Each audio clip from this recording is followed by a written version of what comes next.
Good evening. It's my pleasure on behalf of the students, faculty, and staff of East Georgia College to welcome you to the spring 2011 commencement. At practice yesterday, I talked to the graduates about the ceremony. I told them it was not like their high school graduation. It's more an initiation than it is a graduation, an initiation into the Worldwide Academy of Scholars. It's a solemn occasion, worthy of our careful consideration. The initiation ceremony has long-standing traditions and unique trappings. Robes, hoods, funny hats with tassels, medallions, batons, gonfalon, mace. The trappings are described in your program and are consistent the world over. The main point is these graduates have accomplished something that is quite unique. Less than 30% of adult Georgians have earned a college degree. You can be very proud of your graduate tonight as he or she enters the Academy of Scholars. In keeping with an East Georgia College tradition, Mr. Gilbert Westbury, Director of Music, will lead us in the singing of God Bless America. Please pay particular attention to the first verse and the words of the refrain. It is our invocation for the evening. We will join Mr. Westbury in singing the refrain. The words are in your program.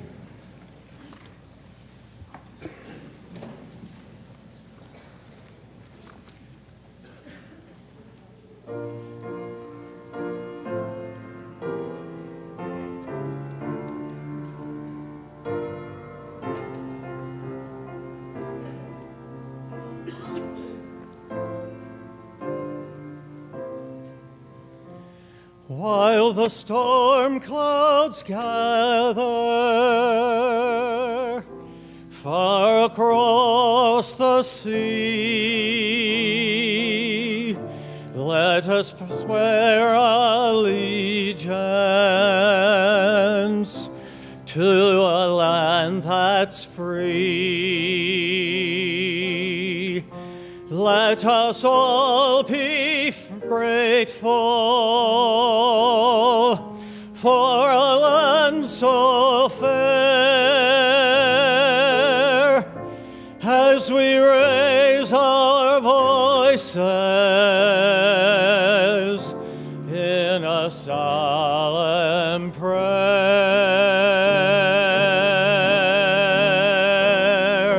God bless America, land that I love. Stand beside her and guide her through the night with the light from above, from the mountains through the prairie to the ocean bright foam.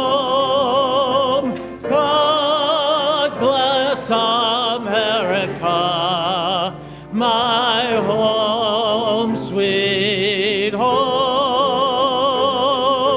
God bless America, my home, sweet home.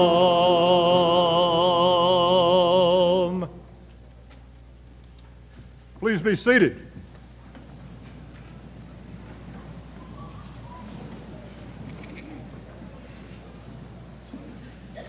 We're very pleased tonight to have members of the East Georgia College Foundation with us. Most of them and their guests and spouses are seated to my left at the front. If you guys would wave your hands just a little bit. And Miss Margaret and Mr. Sam, raise your hand. There you go. Thank you for being here. Chancellor Davis told me he does not like long introductions, so please read the nice things he wrote and we put in the program. However, I would be remiss if I didn't tell you a couple of additional things about the Chancellor. Number one, he has a beautiful granddaughter he absolutely adores and dotes on, as all grandfathers should. Ask him for a picture. Number two, before his knee replacement, he was an avid cyclist. Spent free afternoons, few I expect, riding the back roads of North Georgia. Number three, he's a bona fide car buff. Coming in from the airport, he noticed that Charles Schwabe had a vintage Thunderbird on his lot. Charles may have a quick sale tonight. Number four, the Chancellor is a leader. He's a change agent. In discussing leadership, I heard him ask an audience one time, who was the greatest professional football coach of all time? Many in the audience chorused, Vince Lombardi. The Chancellor seemed to agree and listed many of Coach Lombardi's many accomplishments. But after a pause, he disagreed, and he named Bill Walsh as his choice for the greatest NFL coach. The audience was taken back. Bill Walsh? Why Bill Walsh? Because, the Chancellor said, when Lombardi left Green Bay in 1967, the Packers collapsed, and it was not until this year that they regained their former prominence. While the San Francisco 49ers continued the success of the Walsh era for years after his departure. True leadership establishes a culture of leadership, and Chancellor Davis has established that culture of leadership in the university system, and it will serve the system well into the future. When the Chancellor arrived in February of 2006, the system was in need of change. And to paraphrase Arthur Denning, change is not mandatory, but neither is survival. For the system not to survive was not an option. Under the leadership of Chancellor Davis, the system has changed, and it's changed for the better. It has been said, if no one chooses to follow a leader, the leader is just out in the woods for a walk. Errol Davis has certainly not been out walking in the woods these last 5 years. Thank you, Chancellor Davis, for your leadership, for your friendship, for your staunch support of two-year colleges, especially East Georgia College. This is the Chancellor's fourth visit to this campus in a little less than 5 years. Pretty remarkable. It's the first time, however, that he has brought his lovely wife, Elaine. Ms. Davis, would you stand up? Please join me in welcoming Chancellor and Mrs. Errol Davis, Jr.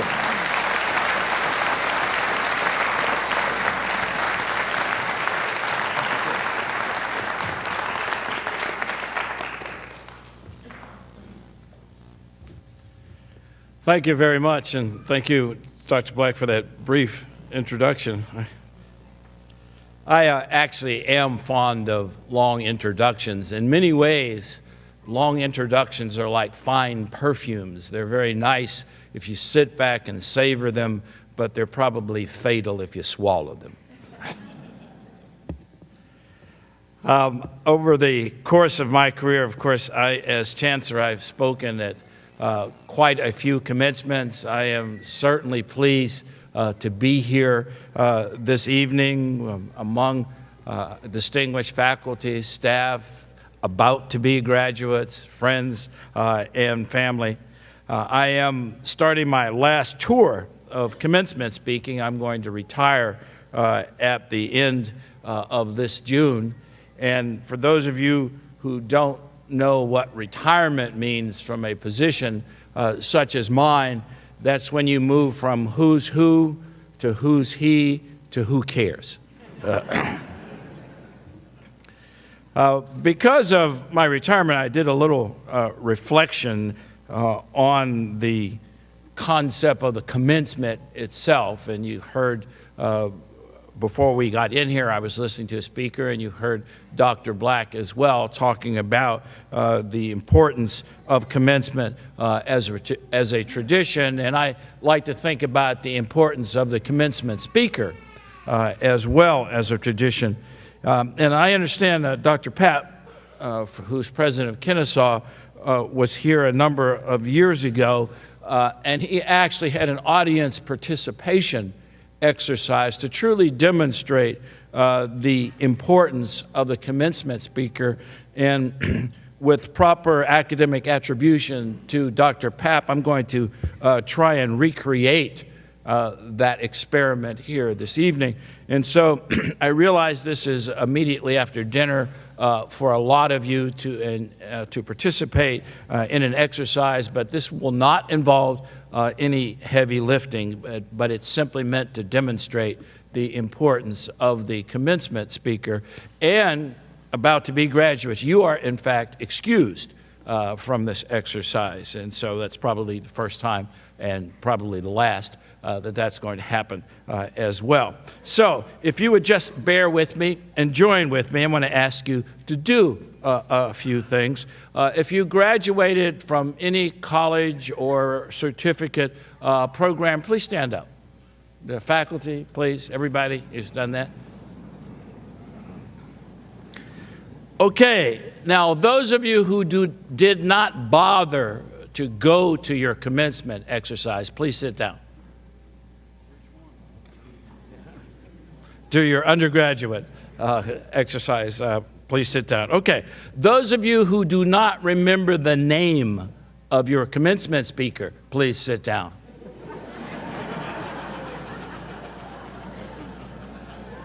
We do have a few standing left. Now, the ultimate proof, of course, is those of you who don't remember a thing that your commencement speaker said, please sit down. Okay, thank you. Okay, now as you can see, there is nobody standing in this room, which tells you a little bit about the importance of my comments here today. And it also points out the old adage that the more things change, the more they really remain the same. For all of you soon-to-be graduates, you will probably be watching your children at one point doing this, and you will not remember the speaker or what the speaker said either, because for one simple reason, and that is this ceremony is about you.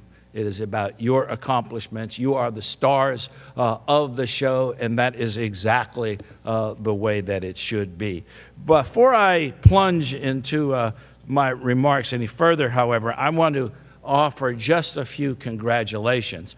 Not, however, to our honored guest, but to those who got our honored guests here. Parents, spouses, friends, significant others, relatives, associates, mentors, professors, advisors, and on. That entire panoply of intricate relationships upon which so many of us today depend. To you, I say well done and thanks. You have helped to deliver to society 61 spanking brand new graduates. Wish them well and challenge them to make you proud, to make us all proud of their achievements and in all of their future endeavors and journeys.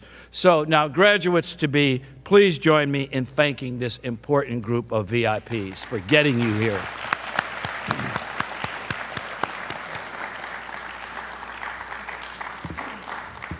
Now, of course, I do want to congratulate East Georgia College's graduating class of 2011.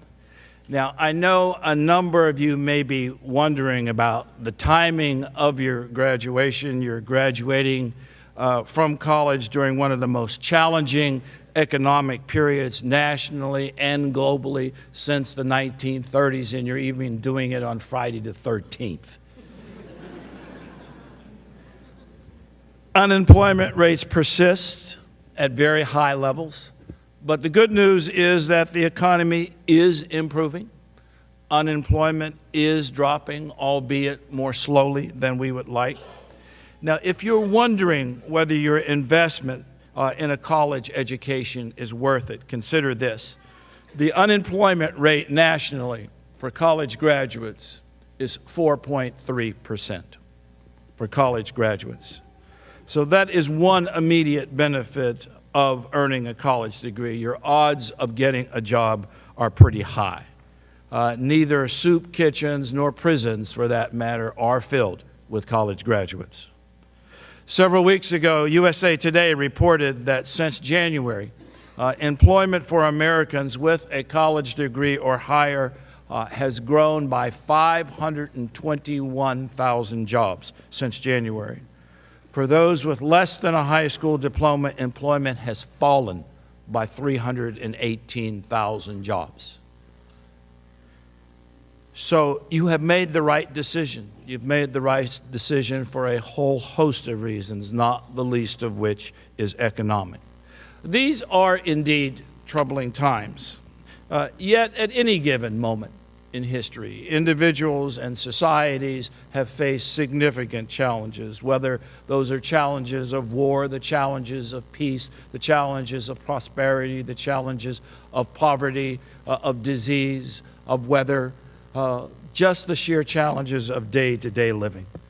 The human species, however, has proven to be remarkably resilient. The fact that you are here today, that we are here today, to celebrate the achievement of yet another graduating class of outstanding individuals is again proof of that resiliency. There are not many absolutes in life, but there is one thing that I am sure of, and that is each and every one of you here is an achiever. You have coping skills. You are a survivor, and you are going to need all of the real-world survival skills to exist in today's increasingly complex global environment. You are the result of a higher education system that still remains the envy of the Western world, of the entire world. And why is that? And that is because higher education in the United States is geared to create critical and innovative thinkers. If you don't believe me, just ask the Chinese. Recently, I read a rather stunning quote by a Chinese official, a rather high official. He's the current chair of the China Construction Bank, and that's the bank that is bankrolling the amazing infrastructure expansion in China. And he is worried about higher education, not in the U.S., of course, but in China. And when we speak of China, we often talk about large numbers, we often talk about quantity, but he is worried about quality, not quantity. He noted that in a recent ranking of the world's top 100 universities, 53 of those were from the United States, 3 were from mainland China. And he said even the inclusion of those 3 was probably charitable. Let me quote him. In terms of innovation, really original, creative ideas, Chinese universities are very weak. Our innovative society, on the other hand, did not happen by accident. It is the return on decade after decade of sustained investment by the citizens in this country of public and private higher education. The investment is not so much in buildings and in labs, but in people and in the great transforming ideas they develop. And they develop them into new paradigms, into new structures, into new companies and industries, and they create jobs and jobs and more jobs.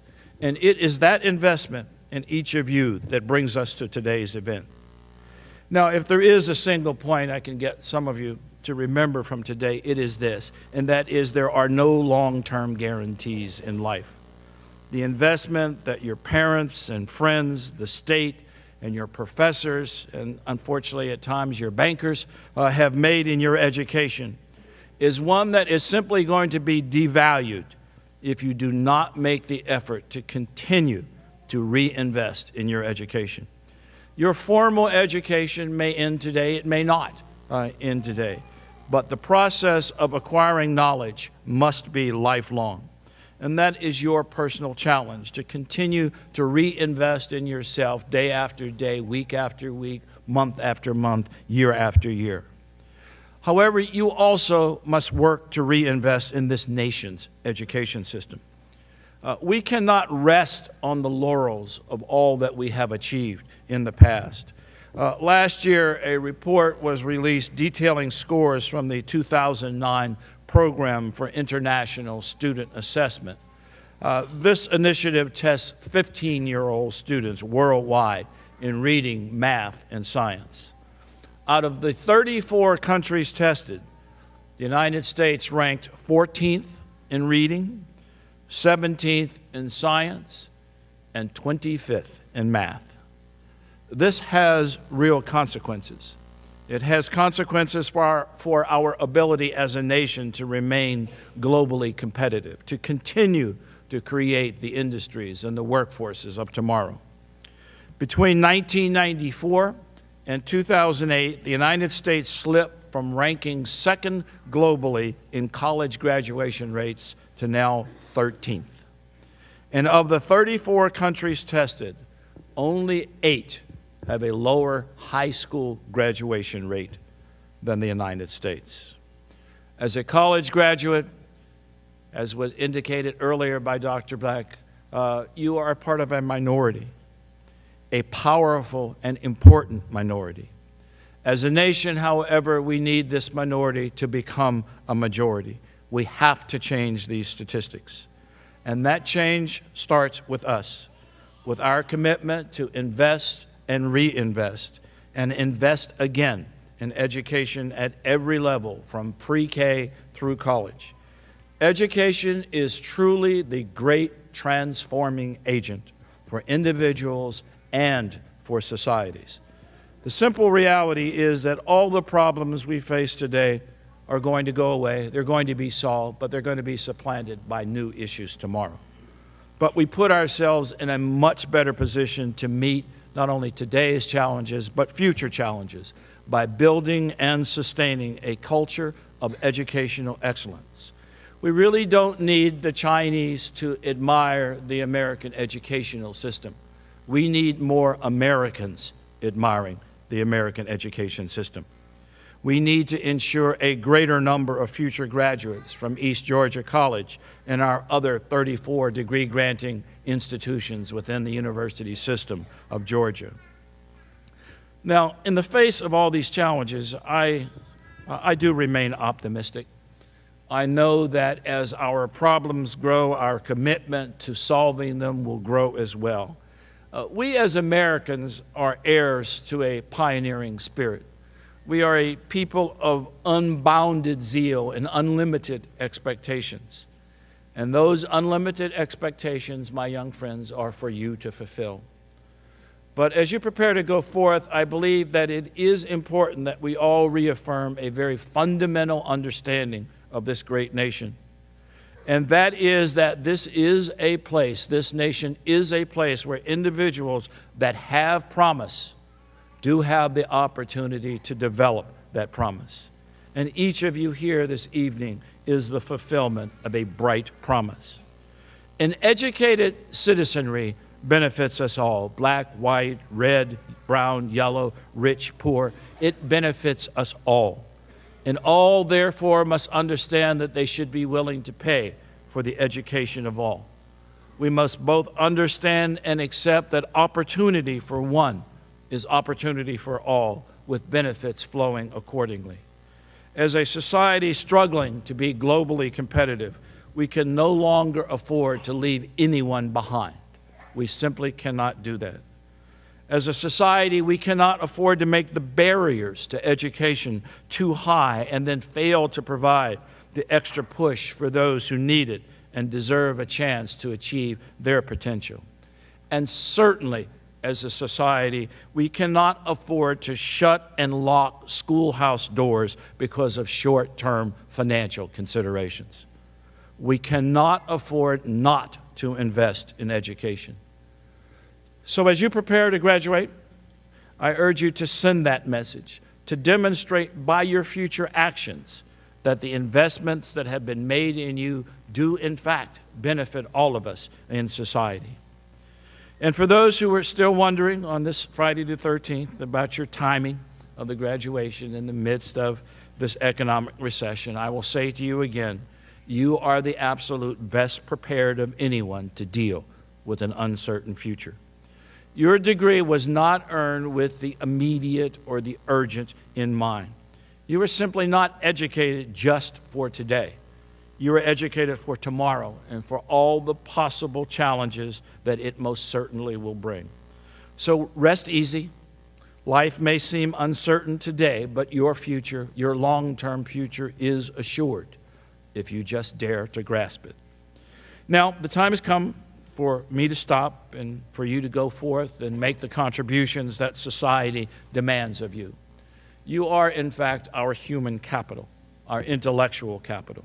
You are among our best, among our brightest, and society is looking for the return on the investment that it has made in you. You are the reason that we, as a society, continue to invest in public higher education. Yet you must give back if we are to continue to remain a prosperous society. We do have a lot of problems. At times they can seem overwhelming, and when problems start to look unmanageable and awesome, I urge you to remember the words of the great Chinese philosopher Lao Tzu, who said that a 1,000-mile journey begins with a single step. So today I urge you to take that first step, go forth, not so much to multiply, but to add value to all that you do. May your years be filled with achievement. May your lives be filled with joy. May your acts reflect proudly upon this fine institution. Congratulations, Godspeed, and good luck to you all. Thank you very much.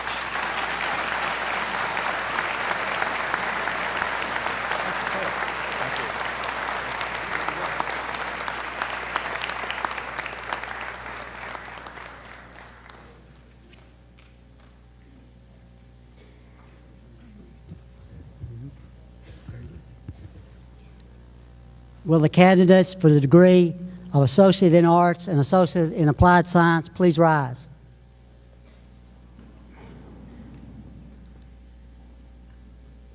President Black, these candidates have completed all the coursework required for the degree and have been approved by the faculty.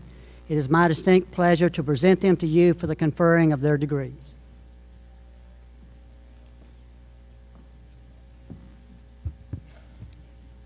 By the authority vested in me by the Chancellor and the Board of Regents of the University System of Georgia, I confer upon you the associate degree with all the rights, privileges, and responsibilities pertaining thereunto. Please come forward and receive your diploma.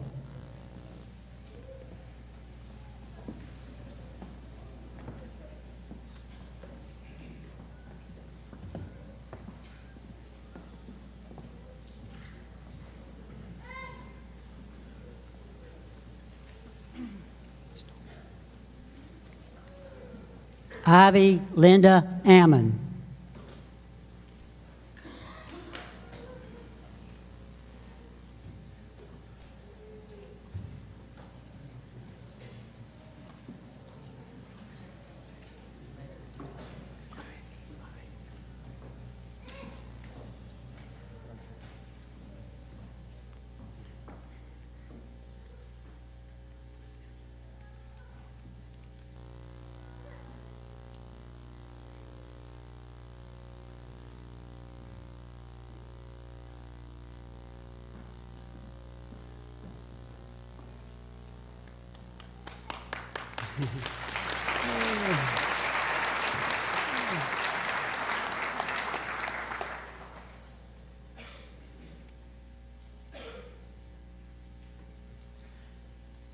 Thomas Cason Anderson.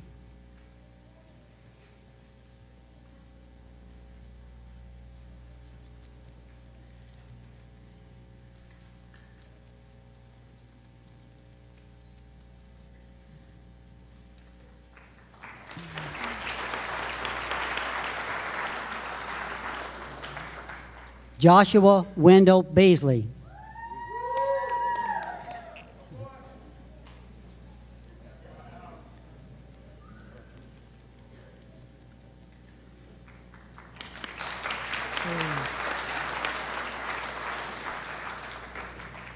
Amy Lynn Blaylock.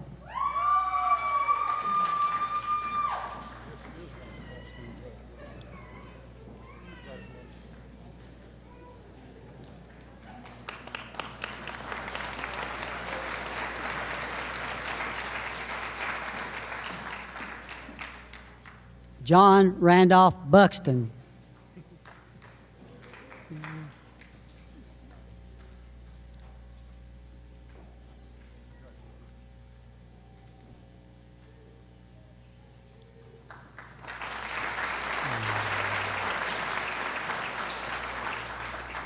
Tiffany Ashley Dishman.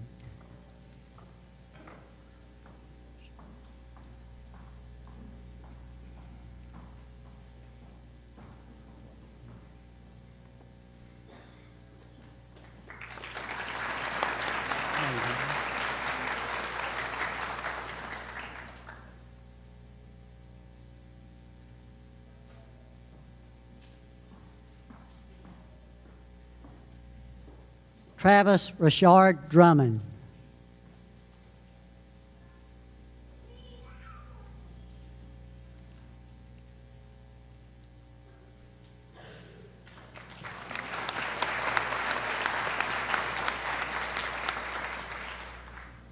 Seth Michael Elder.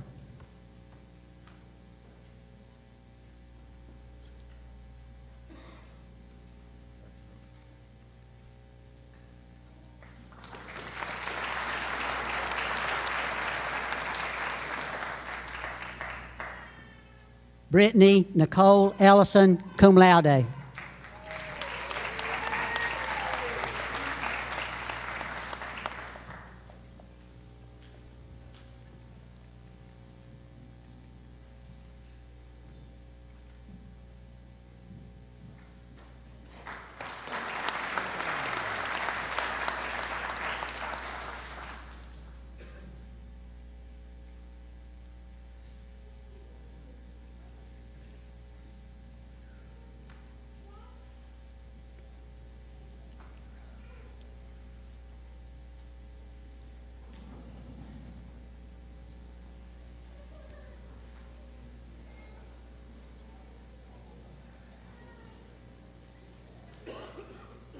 Amanda Nicole Foskey.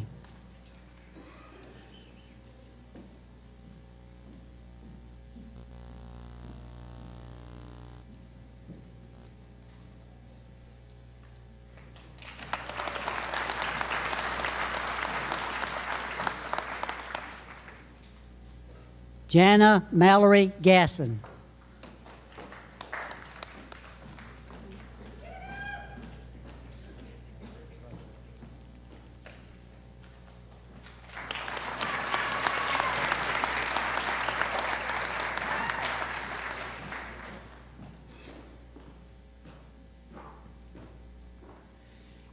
Jerry Mark Harden, Jr., cum laude.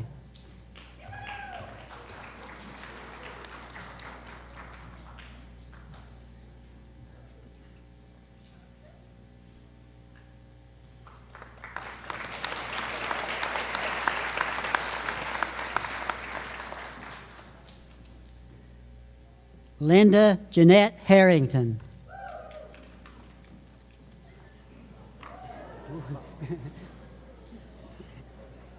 The weird blew it out. Make sure it's all, now everybody's checking, see if it's on time.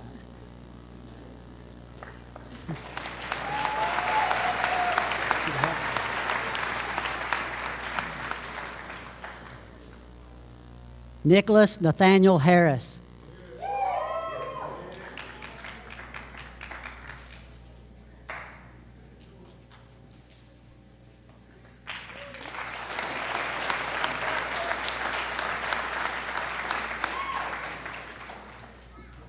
Rachel Danielle Hendricks.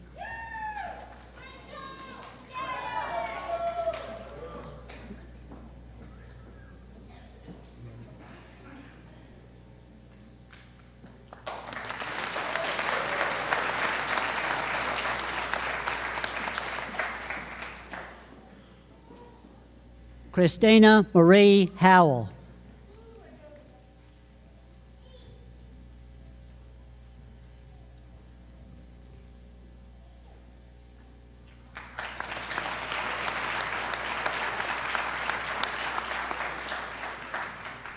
Bowen Reed Jones.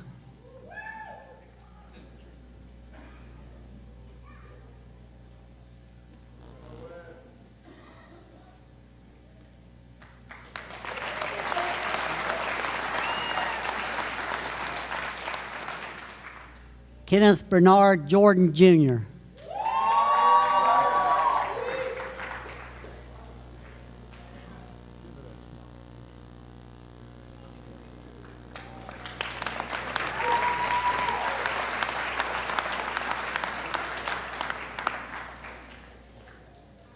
Dana C. King, Jr.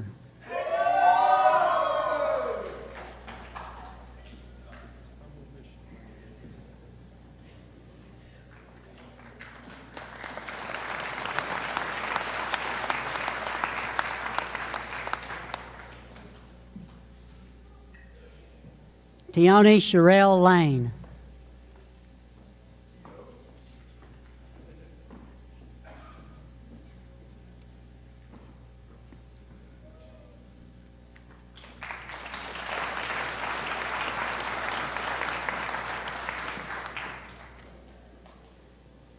Amy Marie Lee, summa cum laude.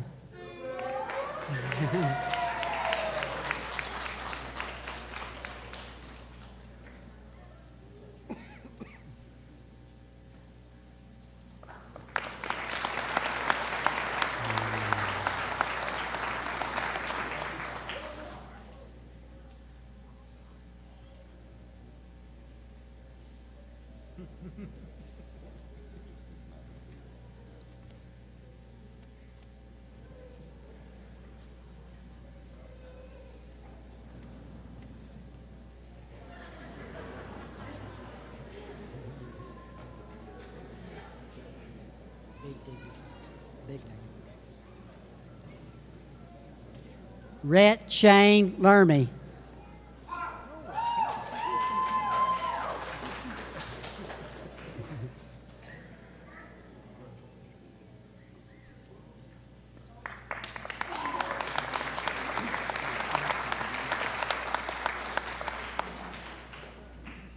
Ashley Kelly Love.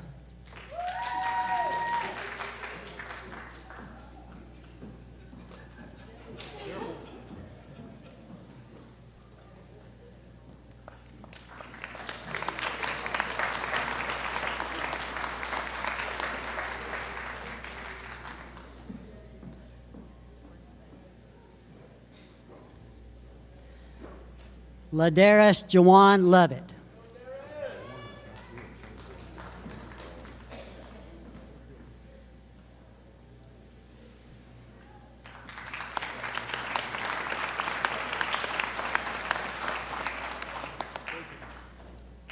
Leanne Luckett.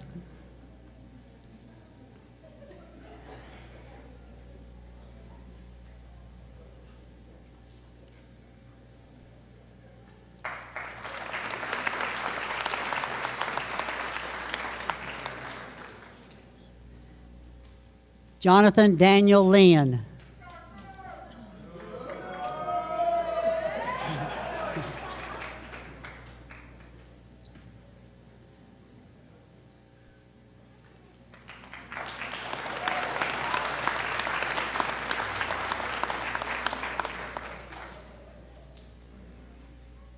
Jacqueline Victoria Matthews.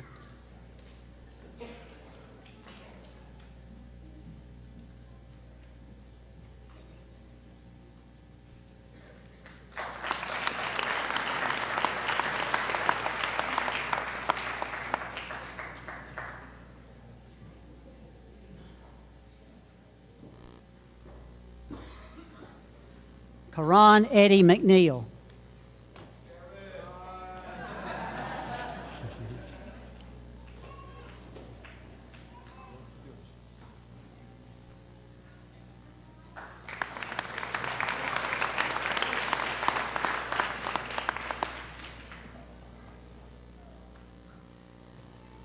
Grayson Seth Mendieta, cum laude.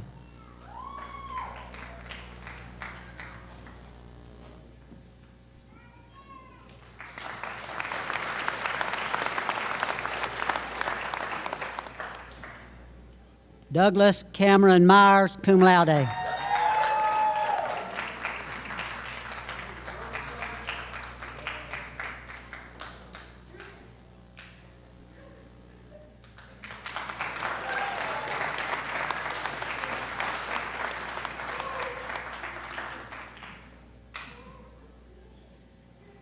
Nina Joe Miller.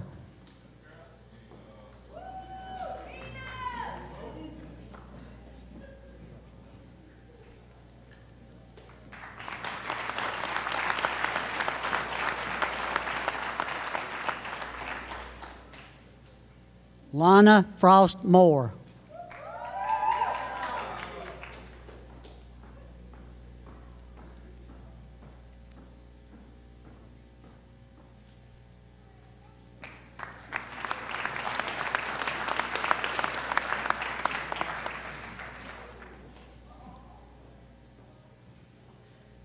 Brayman Anthony Murphy, magna cum laude.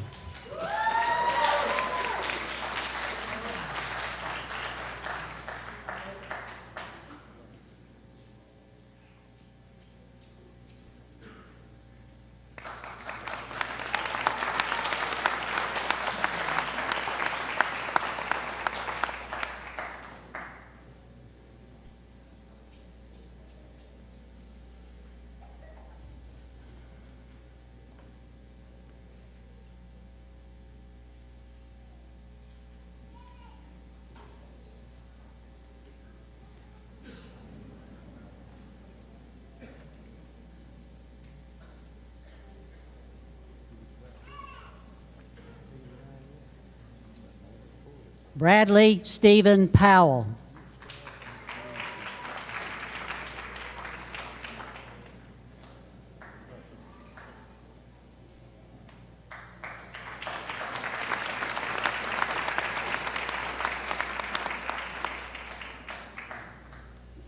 Hannah Lynn Pressey, summa cum laude.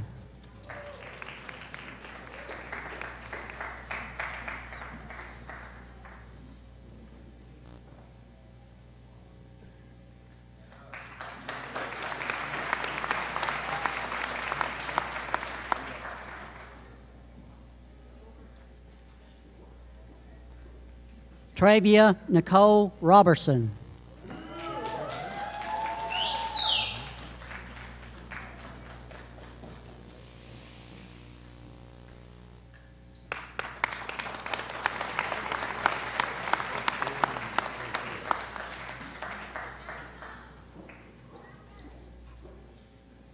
Anna Elizabeth Shaw.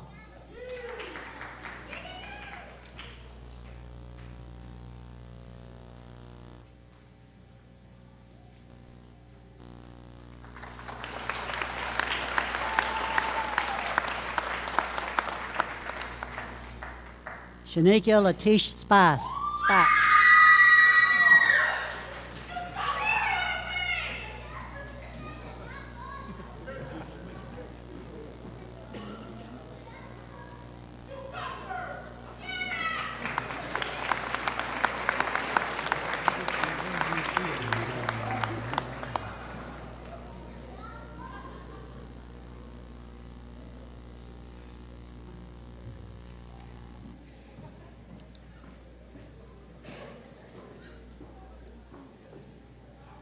Terry Brooke Tucker.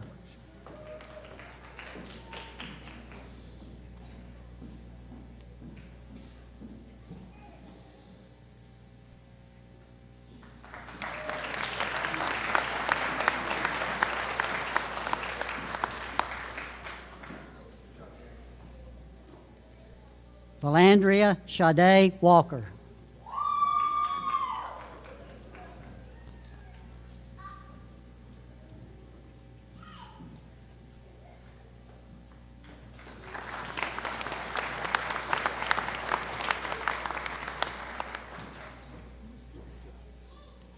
Ivory Watts.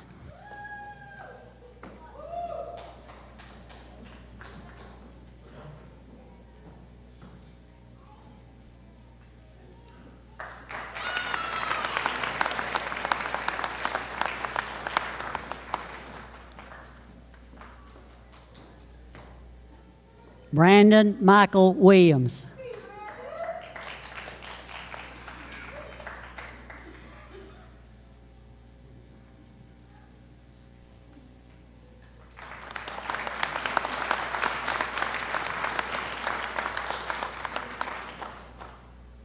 Ashley Renee Winborn.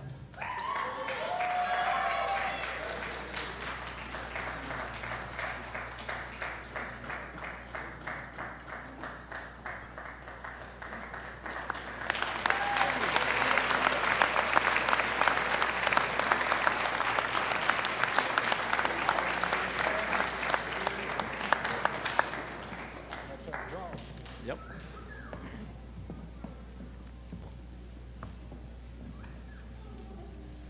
Will the graduates please rise?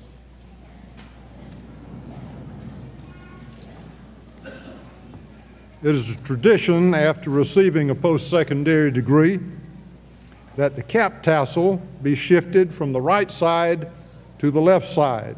This signifies the completion of the degree. Please move your tassels.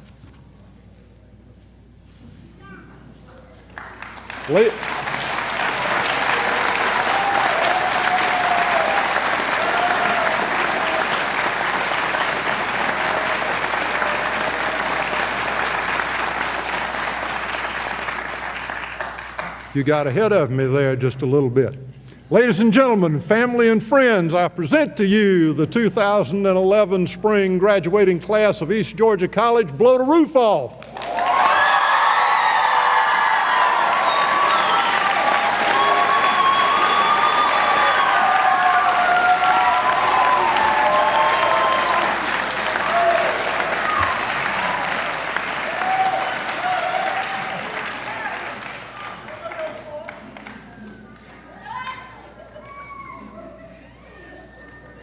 Graduates, please turn and face the audience.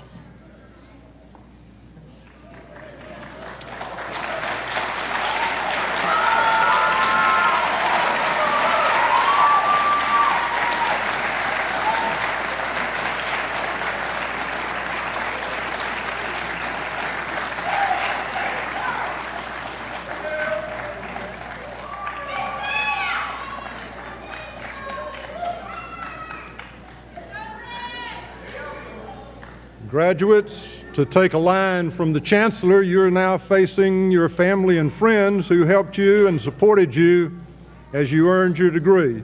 It is fitting for you to give them a round of applause.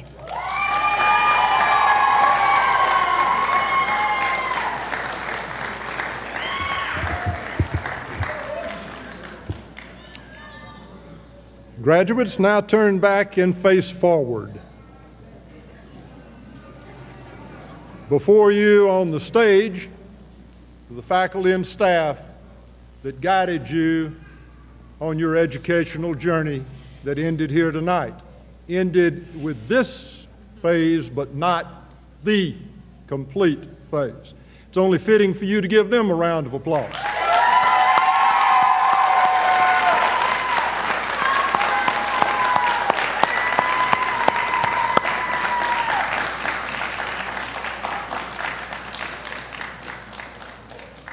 Will the audience please rise?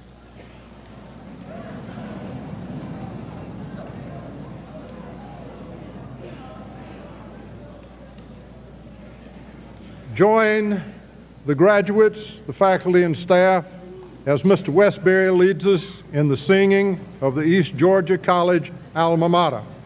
The words are on the back of your program. Please remain standing for the recessional. After the recessional, you're invited to join the graduates for a reception in their honor just outside the auditorium on the patio. Mr. Westbury.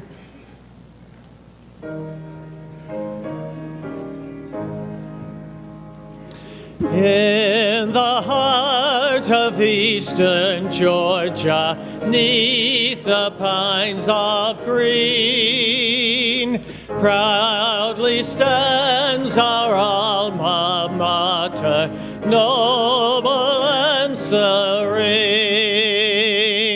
Lift your voice to East Georgia, let her grace be told. Glory to our alma mater, hail to grain and gold. May thy triumphs, dear East Georgia, ever be proclaimed. May the loyal sons and daughters magnify thy name. Lift the chorus to East Georgia, let her grace be told. Glory to our alma mater, hail to grain and gold.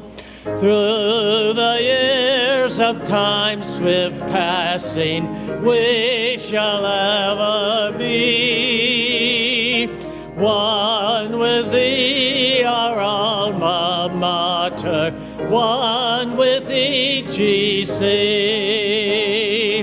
Lift the chorus to East Georgia, let her grace be told. Glory to our alma mater, hail to grain and gold.